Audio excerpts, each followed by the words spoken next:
os fariseus e os demais homens que foram constituídos para assumir o seu posto diante daquele povo, para clamar, para suplicar a Deus pela sua necessidade, a sua circunstância.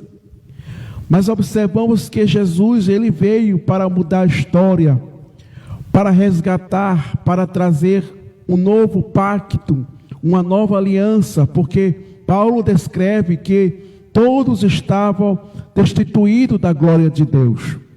E essas pessoas, quando começaram a ver um homem trazer verdadeiramente uma mudança radical, uma mudança na vida daquelas pessoas que não tinham paz, que não tinham tranquilidade, que não tinham oportunidade diante da sociedade. As pessoas rejeitavam porque não tinha nenhuma deficiência, não tinha nenhuma necessidade, mas rejeitava essas pessoas que tinham estas condições.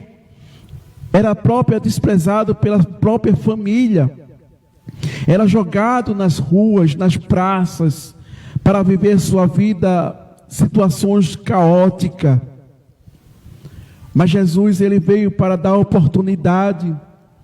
Jesus, ele veio para mudar a história, para mudar situações de pessoas que se encontravam nestas situações. Não apenas fisicamente, mas espiritualmente, porque aqueles homens, aquelas mulheres, precisavam das duas libertações. Ser liberto das enfermidades e ser liberto espiritual também, porque eles eram presos, eles eram escravos, eles eram tidos como as pessoas que não tinham nenhuma significância nenhuma. Mas observamos que quando Jesus começa a fazer os milagres, as notícias começam a correr, pessoas de vários lugares, pessoas de várias situações, queria ter esta oportunidade. E observamos que quando Jesus ele ensinava, ele pregava, havia milagres, havia coisas acontecendo no meio daquelas pessoas. Aquelas pessoas era desprezível, mas encontraram oportunidade em Jesus, encontraram oportunidade de mudança. Mas observamos que quando Jesus ele vai para o mar da Galileia com seus discípulos, quando ocorreu aquela tempestade, Jesus prova a fé dos discípulos. Jesus ele cria uma reação, aleluia, para ver até onde aqueles discípulos que viam o que Jesus fazia, porque via que Jesus ele não se importava, ele não se preocupava com que aquelas pessoas, apesar de suas condições como ser humano, mas Jesus queria chegar perto daquelas pessoas, poder tocar no leproso, poder tocar em pessoas que não poderiam ser tocadas, mas trazer cura, trazer libertações. Mas Jesus ele precisava ter algo pessoal com os seus próprios discípulos.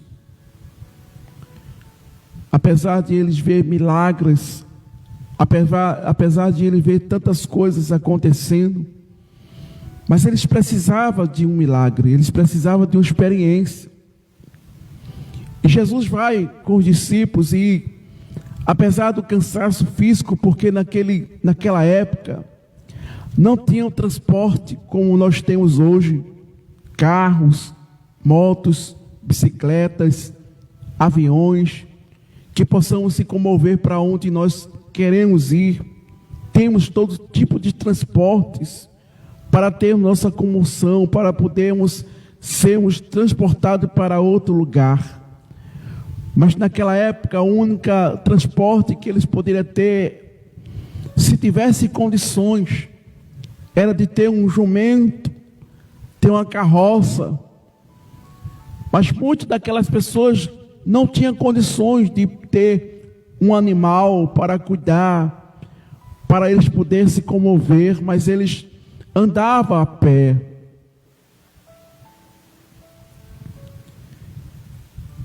e a gente possamos observarmos que Jesus estava como Deus, mas também como homem. Mas por muitos eles andar a pé, o cansaço físico de Jesus, ele vai para o barco, para o mar da Galileia, entra no barco e pede para os discípulos ir com ele. E Jesus deita no barco e adormece, vai descansar. E os discípulos alegres porque estava com Jesus. Jesus estava com ele ali naquele momento. Era Jesus e os discípulos. Os discípulos de Jesus. Não tinha outra pessoa com eles, a não ser os próprios discípulos. Mas Jesus, ele começa agora a criar uma reação à tempestade por causa daquele mar. Alguns comentaristas falam que ali aquele mar é imprevisível. Tanto faz estar calmo como de repente a tempestade se levanta, devido às condições climáticas, devido às circunstâncias daquele mar, daquele lugar. A tempestade era imprevisível. Mas Jesus, ele sabia o momento que aquela tempestade ia se levantar. Aquele mar ia ser turbulento naquele barco com aqueles discípulos. Aí Jesus entra ali naquele barco e vai-se embora. E a Bíblia diz que quando a tempestade se levanta, os discípulos começam a ficar apavorados, com medos. E Jesus dormindo num barco. E eles não sabiam que Jesus estava provando a sua fé. E diz a Bíblia Sagrada que quando eles acordam Jesus, por causa daquele mar, daquela tempestade, daquele vendaval que estava ocorrendo naquele momento, Jesus, nós vamos perecer, então não se importa. Jesus faz aquele milagre, acalma o vento, acalma a tempestade, e Jesus, ele volta para a terra. E a multidão que esperava, que seguia. E quando Jesus, ele vai para um monte e assenta ali com os seus discípulos para falar sobre a festa que estava se aproximando. Jesus se levanta e olha, vendo aquela grande multidão que se aproximava. E Jesus começa a alertar os discípulos, dizendo: nós precisamos preparar pão, comida para aquela gente.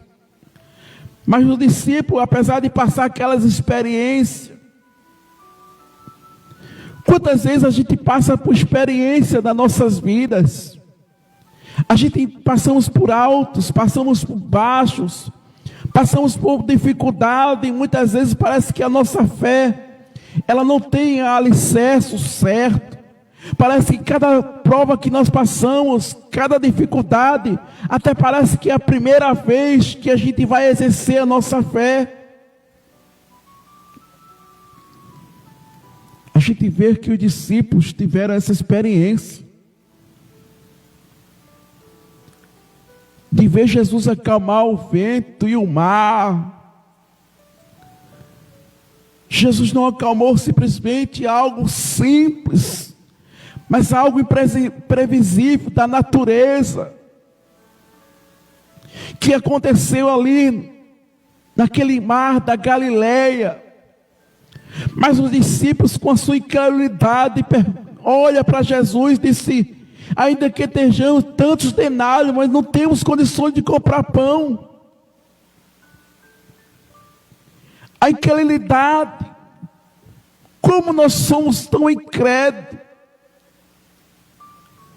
Quando muitas vezes passamos por dificuldade, a gente ficamos dizendo: Jesus, eu vou morrer, eu vou perecer, eu não vou conseguir, eu vou desistir. Mas se Jesus usasse alguém e dissesse: mas como tu é incrédulo, passasse por uma prova, passasse por noite escura, passasse pelo deserto, o sol escaldante, o frio pela noite, mas parece que quando vem uma dificuldade nas nossas vidas, a gente ficamos dizendo: Jesus, nós vamos perecer, nós vamos morrer.